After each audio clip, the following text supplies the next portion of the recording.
Well, welcome and good evening, you wonderful dice of all alignments. I am Lunar D8, and this is part 3 of the unrehearsed creepypasta narration. First and foremost thing I can say is watch part 1 first. Watch part 1. Aside from that, I'd like to recommend a few anime. Bubblegum Crisis Tokyo 2040, Slayers, it's the one with Lena Inverse, and Space Ghost Coast to Coast. So, let's read Slender Man. I gotta pull it up, but I don't really remember how the story goes. Estimated reading time, 16 minutes. Thank you for that note. So as long as I stay on topic, that should hopefully be true, unless I'm just a slow reader. But Slender Man. If only you hadn't looked back. Although it was autumn, the day had seemed long, and the brief walk toward home short. Yeah, I'm double-checking OBS.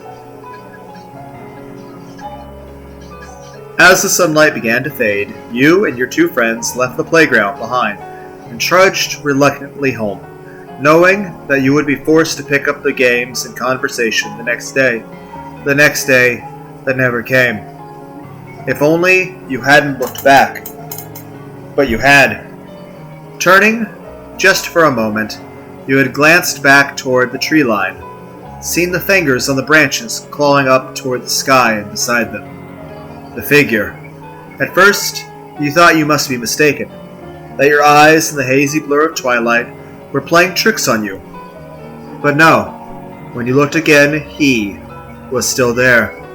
Taller than any man could be, thinner, even the willowy branches that extended ever upward from the trees.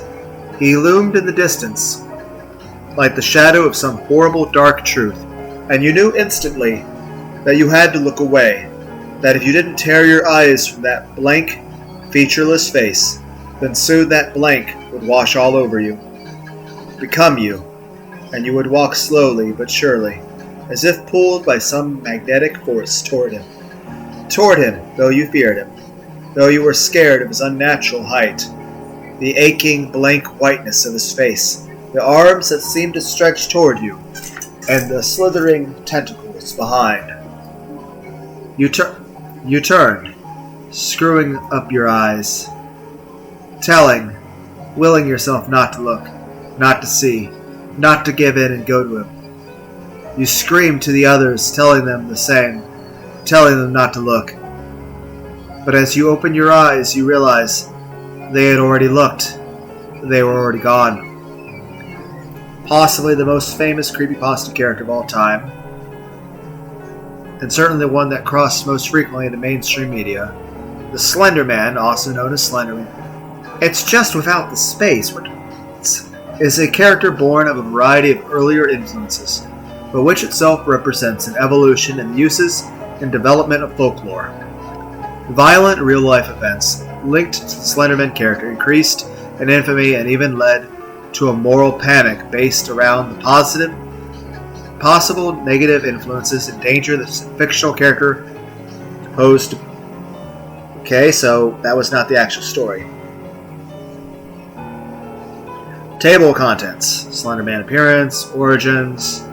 Oh, the creepypasta stories, number 3. And there's behavior, historical references, Brazilian cave paintings, Egyptian hieroglyphics, German woodcuts, Romanian mythology, English mythology, Slenderman movie, folklore, real life, moral panic, influences, other Slenderman stories. Okay, so number 3 is the actual story. Scrolling. Still scrolling. So much scrolling.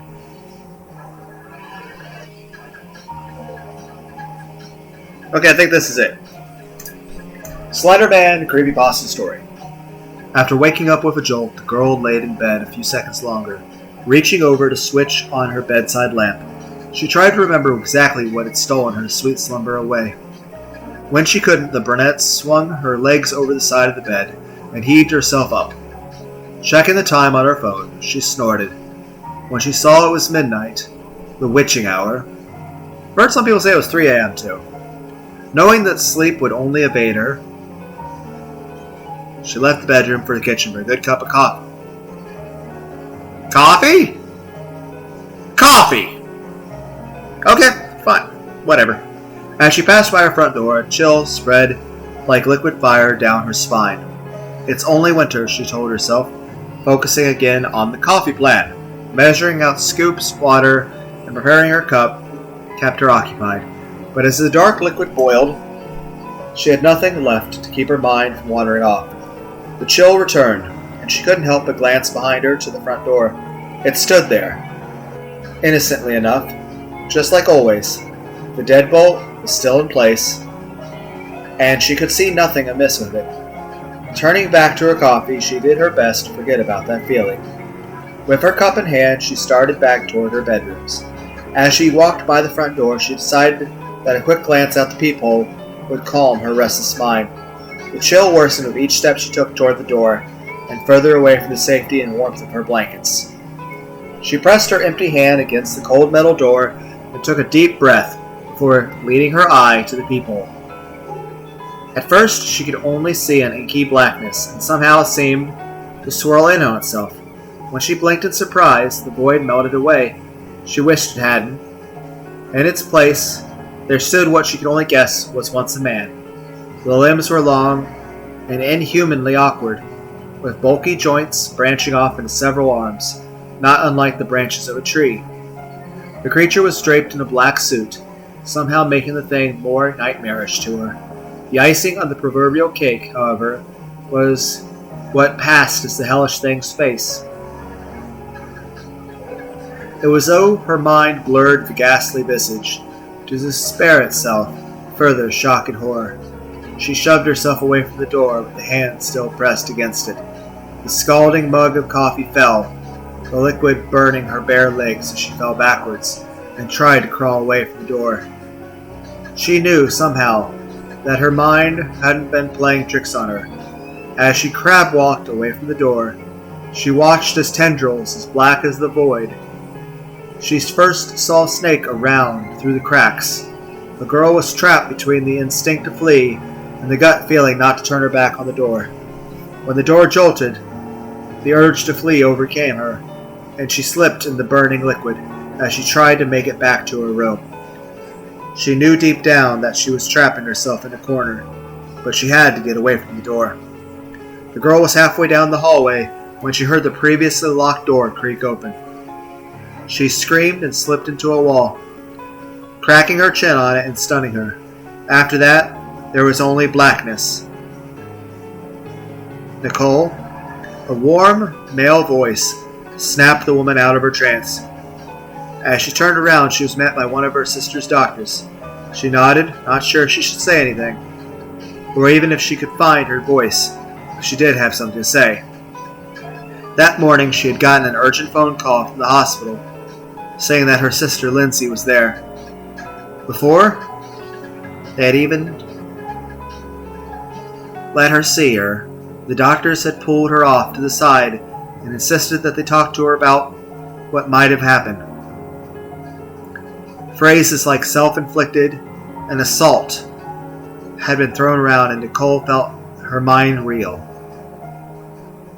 She still hadn't fully understood what they had been saying until she saw Lindsay with her own eyes. Her little sister had a bandage wrapped around her head, covering both of her ears as well as her eyes. They said it was to keep her now... What? They said it was to keep her now deadened eyes from dying out of the wounds? Scroll! Lindsay had made to her ears. What? The doctors had guessed that either she or someone had jammed a pencil into them. Ah, damn. To keep her off balance, or to deafen her against something. There was a mix of first and second degree burns on her hands, legs, and feet, and what assumed to be coffee her neighbors found slipped all over the entry to her apartment. As Nicole walked into her sister's hospital room, the first time she thought she had spied the silhouette of a man in the room. That she knew was impossible. Her sister's room was the third story of the hospital. Oh, is that the end of the story? Bunch of pictures. Okay, so that wasn't even the actual story. Where is the actual story?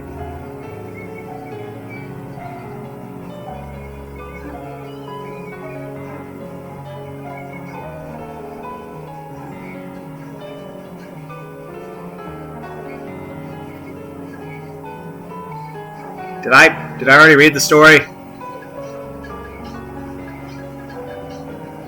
Scrolling up. You load so slowly, phone. I went past it. Table of contents, stop flying by. It's like it loads slowly. I was like, oh, I'm gonna load. Like, I'm trying to read you, man. Okay, that appears to be the whole story. I guess. Okay. Okay.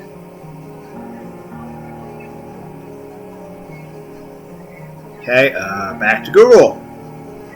Load Google. Okay, I'm gonna type in creepypasta Barbie. So I remember that being something.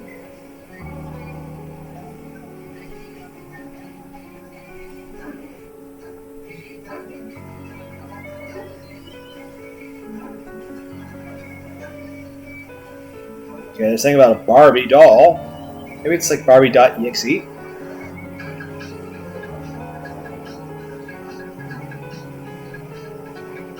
Oh, it's AVI. It's .avi. Okay. I don't remember what that stands for. Audio, video, no. Yep, my memory sucks.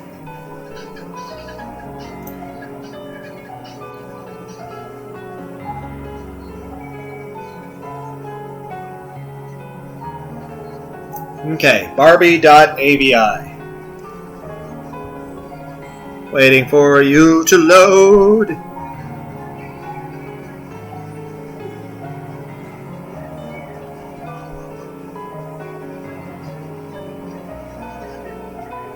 Hello, this thing happened to me a few months ago. I just need to share it with somebody. It all started at my friend's party. He's an artist who rented out a loft in the industrial part of town. If you can picture what a place like Detroit looked like in the 1920s, that's what this area looks like. A bunch of old turn-of-the-century factories crammed into 10 blocks. Most of them are abandoned. So I partied a little too hard that night and decided to crash on a couch at the loft. I woke up at around 4 a.m. The sun wasn't out yet, but you could still make things out of the dim blue light. I went to the bathroom, carefully tiptoeing around the people that were passed out on the floor. As I was taking a piss, I tiptoed to look out the bathroom window, and I saw a panorama of deserted urban decay. I remembered how much I liked places like this. It was so dark and devoid of life, and strangely serene. So I went back to the couch and tried to fall asleep. After 45 minutes of staring at the ceiling, I decided I didn't want to be there any longer, so I swallowed my pride and decided to wake my girlfriend up to beg her for a ride. Since walking around the vacant streets at this time was not an option, being an awesome girlfriend, she was totally cool with it and told me she would be there in about half an hour, and that she would give me a call when she was outside.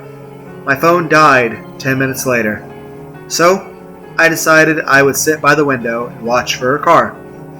I sat there for a while, and my eyes started getting heavy and I began to doze off. A crashing noise outside woke me up. It wasn't loud, but just enough to snap me into reality. I looked out the window and scanned the area, but didn't see anything. Across the street from the loft, near a mountain of garbage bags and one of those enormous dumpsters, I see a computer and a monitor smashed against the floor that hadn't been there before.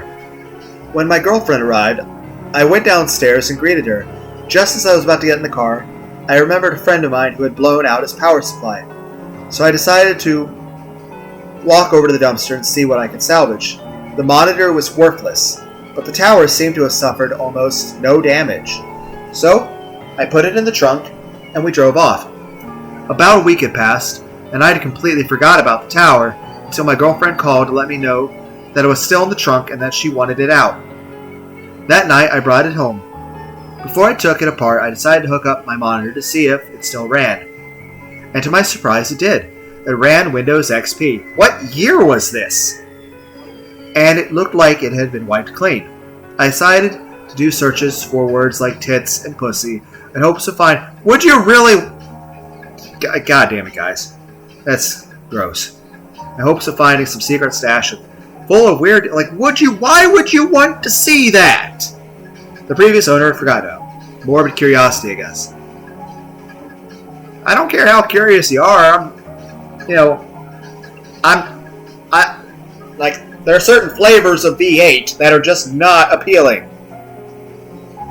I'll like spicy V8 and low sodium V8. But a lot of the other stuff just it's weird. Especially the Clamato stuff. Who the fuck thought it was a good idea to mix clam juice and tomato juice? Clam juice.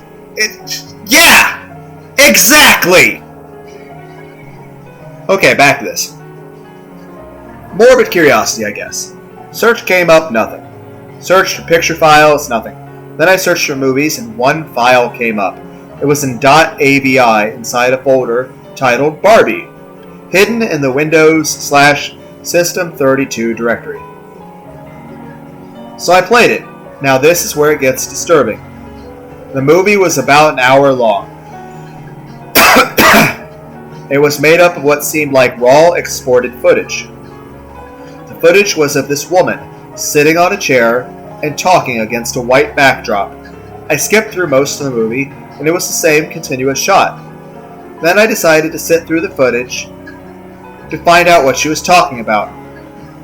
15 seconds into the footage, the audio goes completely bad, and her voice is drowned in harsh static/background noise. I couldn't make out a thing. So I imported the footage into Final Cut and tried to mess with the levels to isolate her voice. It helped a little, but I still couldn't hear what she was saying. I was intrigued now, and I began to really pay attention to her face and body language. It seems that she's being asked some kind of questions, because she stops at times to listen, and then continues talking. About 15 minutes into the footage, her face begins to redden and contort as if the questions are bothering her. But she continues to answer them anyway. Shortly after, she begins to cry.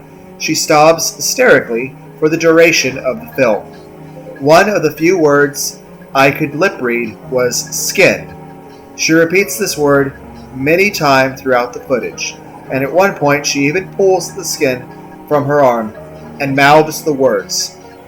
She seems to be unhappy with her skin. There is much more I have to get off my chest, but it is getting late and I can't go on. I will share the rest tomorrow. God save my soul. It kept on building and building, and about 40 minutes in, she's crying so hard she can barely look at the camera. She stops talking at this point, and the rest of the footage is just her crying with her head down. Oddly enough, she doesn't get up or move. The screen just fades to black. I was fucking dumbfounded. I played the whole thing through many times that night, trying to find inflections and nuances in her movements that would reveal anything else about what was going on. I felt so dissatisfied. I wanted to know more. That's why I noticed that there was about 10 or more minutes left on the timeline after the screen went black, and about 2 minutes in there was more footage. The footage was extremely shaky, almost unwatchable, and depicted a pair of legs walking along train tracks. My guess is the camera was accidentally left on as it was being carried somewhere.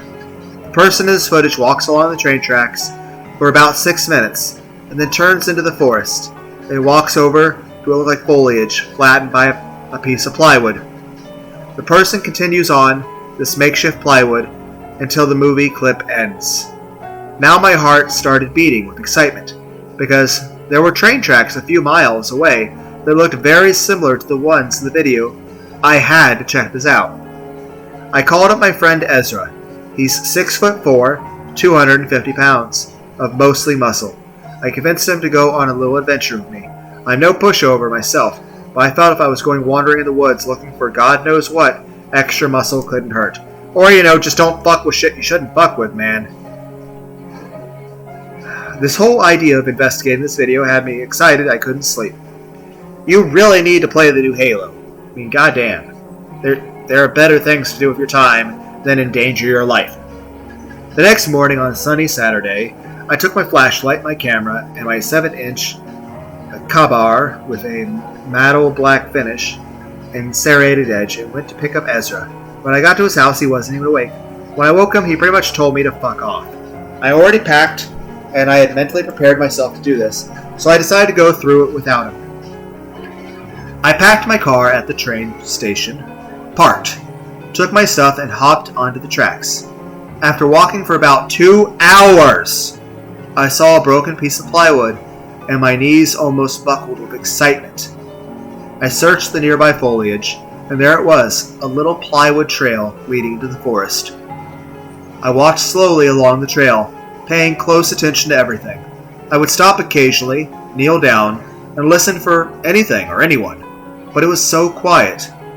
This was one of the most nerve-wracking things I'd ever done. Also the dumbest. I didn't know what to expect at the end of the trail.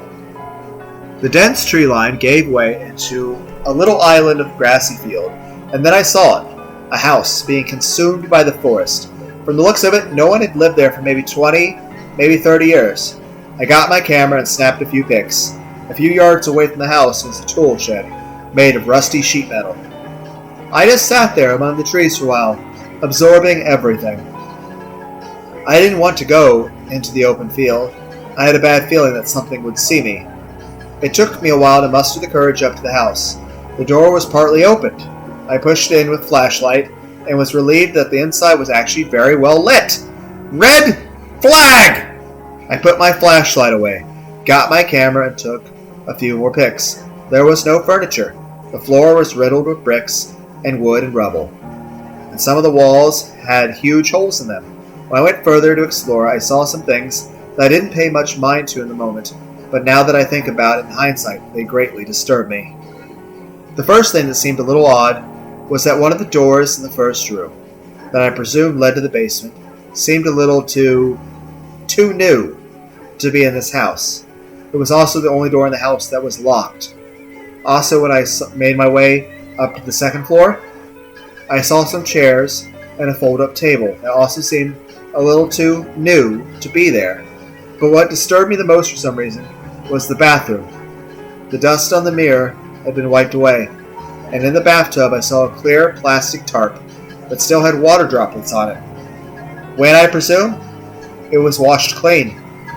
That's when I heard something moan really loud. That's when I jumped the fuck out the second-story window and ran back to the tracks. Halfway there, I realized the moaning was most likely a water pipe expanding or contracting, and that little moment of relief gave into the horror which I felt when I wondered why the water would be running on an abandoned house in the middle of the fucking woods. It's been a little more than 2 months since that happened, and I haven't gone back there, nor do I plan to.